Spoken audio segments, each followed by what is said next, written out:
On a scorching summer day, July 4th, 1187, a smouldering cross lay broken on the parched earth. Smoke billowed across the Galilean hills, a funeral pyre for an empire. The dream of Christendom, forged in blood and zeal, was burning to ash. This was the Battle of Hattin, a name etched in the annals of history as a cataclysm. It was a day of devastating consequences, a turning point that reshaped the medieval world. Here, power clashed with ambition, and loyalty succumbed to betrayal. The very foundations of a kingdom, built on faith and conquest, would crumble under the relentless sun. This is the story of that fateful day, a narrative of hubris and vengeance, of a clash of civilizations that would echo through centuries. It is a solemn tale, urgent in its telling and somber in its conclusion. For nearly a century, the Crusader states had stood as bastions of Latin Christendom in the Levant. From the Principality of Antioch in the north to the Kingdom of Jerusalem, stretching south towards the Jordan, they believed their rule was eternal. Jerusalem, the holy city, was the crown jewel, a tangible symbol of divine favor and earthly dominion. Its walls seemed impregnable, its presence a testament to God's will. Yet, beneath this veneer of dominance, cracks were forming. The Crusader realm, though outwardly strong, was fractured from within. Its lords bickered, its kings were doubted, and its alliances frayed. This internal strife created a dangerous vulnerability. A new force was rising in the east, a unified power that would challenge the very existence of the Crusader dream. His name was Yusuf ibn Ayyub, known to history as Saladin. He was more than a warrior. He was a visionary leader, a strategist, and a unifier. Saladin forged an empire from disparate lands, bringing Egypt, Syria, and Mesopotamia under a single banner. His genius lay not just in military might, but in his ability to inspire and consolidate. He moved with calculated precision, reclaiming city by city, forging alliance by alliance. His ultimate goal was clear, fueled by a profound religious fervor, the liberation of Jerusalem. For Saladin, this was a holy war, a jihad to reclaim what he saw as usurped Muslim lands. His unity stood in stark contrast to the growing divisions within the Crusader ranks. While Saladin consolidated his power, the Kingdom of Jerusalem was shattering from within. Its internal conflicts were a festering wound, weakening it at the most critical juncture. At the heart of this disunity were key figures and their bitter rivalries. King Guy of Lusignan, a monarch by marriage, struggled to command respect from his proud and independent barons. Raymond of Tripoli, a cunning and experienced lord, resented Guy's ascension. His wisdom was often ignored, his counsel dismissed, fueling a dangerous animosity. Then there was Reynald of Chatillon, a figure of reckless brutality. His disregard for truces and honor was legendary, his actions often provoking the very conflict others sought to avoid. It was Reynald's audacious attack on a Muslim pilgrim caravan that served as the ultimate catalyst. This act of brigandage, a blatant violation of peace, ignited Saladin's fury. Saladin swore a personal oath to kill Reynald. The trap was set, and the stage was prepared for the decisive confrontation.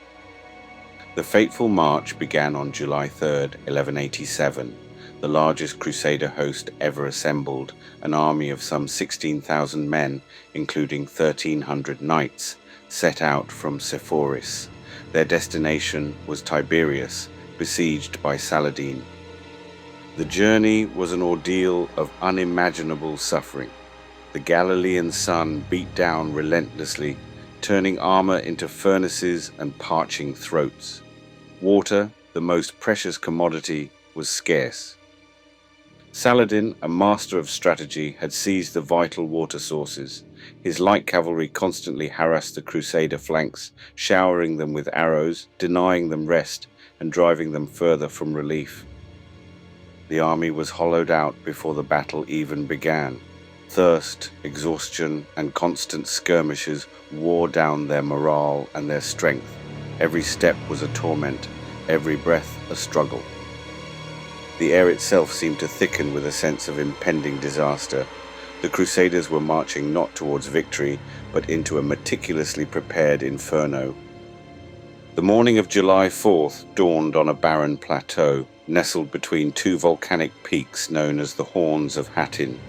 The Crusaders, desperate for water, were trapped. Saladin gave the order. Dry grass, parched by the summer sun, was set alight. Smoke billowed, blinding and choking the exhausted Crusader ranks. Arrows rained down from all sides, a relentless storm. The Crusaders, disoriented and suffocating, found themselves in a living nightmare. Their heavy armor, once a protection, became a suffocating burden. Chaos erupted. The disciplined formations broke. Men stumbled, fell, and were trampled. The heat, the smoke, the thirst, and the arrows combined to create an unbearable torment. The mightiest army of Christendom was no more. It was a rout, a massacre, a complete and utter annihilation.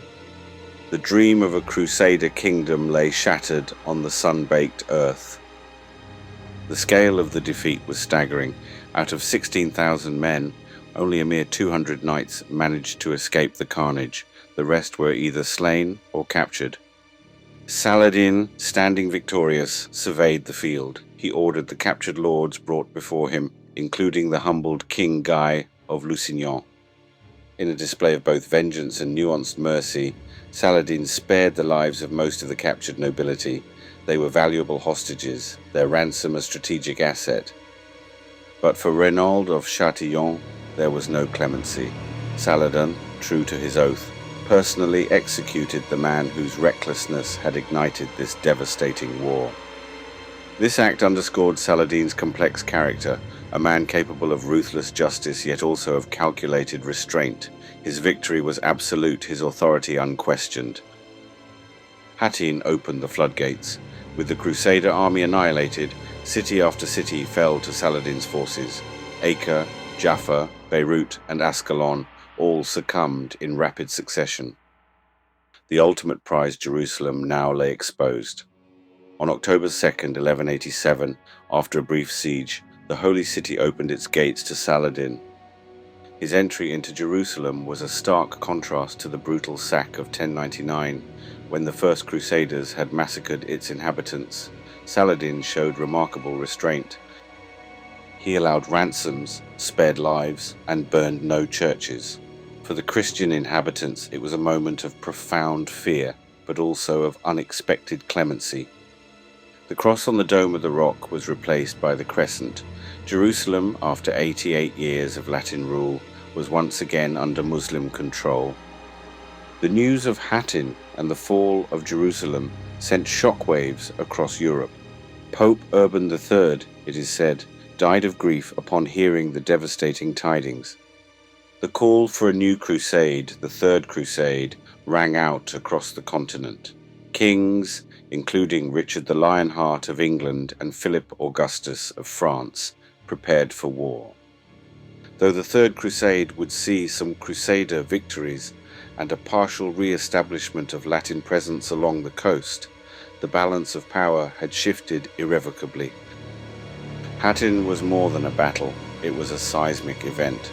It marked the beginning of the end for the Crusader states, a turning point from which they would never fully recover. Hattin was the funeral pyre for an empire, a day when the sun set on a century of Crusader dominance. It was a historical turning point, a moment when a world order collapsed. The dream of a Christian Jerusalem, once so vibrant and seemingly eternal, died on that parched Galilean plain. Its echoes resonate still, a testament to the fragility of power and the enduring consequences of division.